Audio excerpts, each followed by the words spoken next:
দীর্ঘ আন্দোলনে আপনি বিজয়ী হয়েছেন, অত্যাচারিত হয়েছেন এবং আমরা একসাথেই কথা বলবো। সবাই একটু বলছে যার যার মতো করে, আপনি একটু বলেন। আচ্ছা,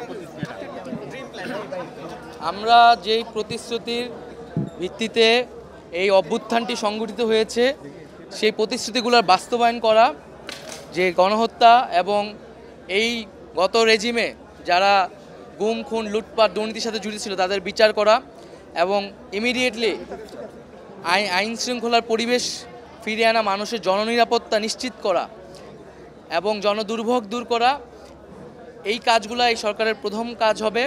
এবং আমরা বলেছিলাম যে রাষ্ট্র পুনর্গঠনের কাজটি আমাদের করতে হবে, রাষ্ট্র সংস্কারের কাজটি আমাদের করতে হবে, পুরো বাংলাদেশকে নতুন করে সাজাতে হবে এবং ছাত্রদের নেতৃত্বে আমরা সরকারের ভিতরে যেমন ছাত্রদের প্রতিনিধিত্ব থাকবে, রাজপথেও আমাদের ছাত্রদের উপস্থিতি থাকবে। সামগ্রিকভাবে আমরা একটা নতুন বাংলাদেশ তৈরিতে নিজেদেরকে কাজে লাগাবো। আচ্ছা, বিভিন্ন রাজনৈতিক দল দ্রুত নির্বাচনের বিষয়টাও বলছেন, আপনাদের কি এটা মাথায় আছে? অবশ্যই এই অন্তর্বর্তীকালীন সরকারের একটি প্রধান লক্ষ্য হচ্ছে বাংলাদেশে একটি সুষ্ঠু নিরপেক্ষ নির্বাচনের মাধ্যমে গণতান্ত্রিক পরিবেশ প্রতিষ্ঠা করা। কারণ বাংলাদেশের মানুষ দীর্ঘ অনেক দিন ধরে তার ভোটাধিকার থেকে বঞ্চিত, ফলে মানুষের সেই ভোটাধিকার ফিরিয়ে আনতে এই সরকার কাজ করবে।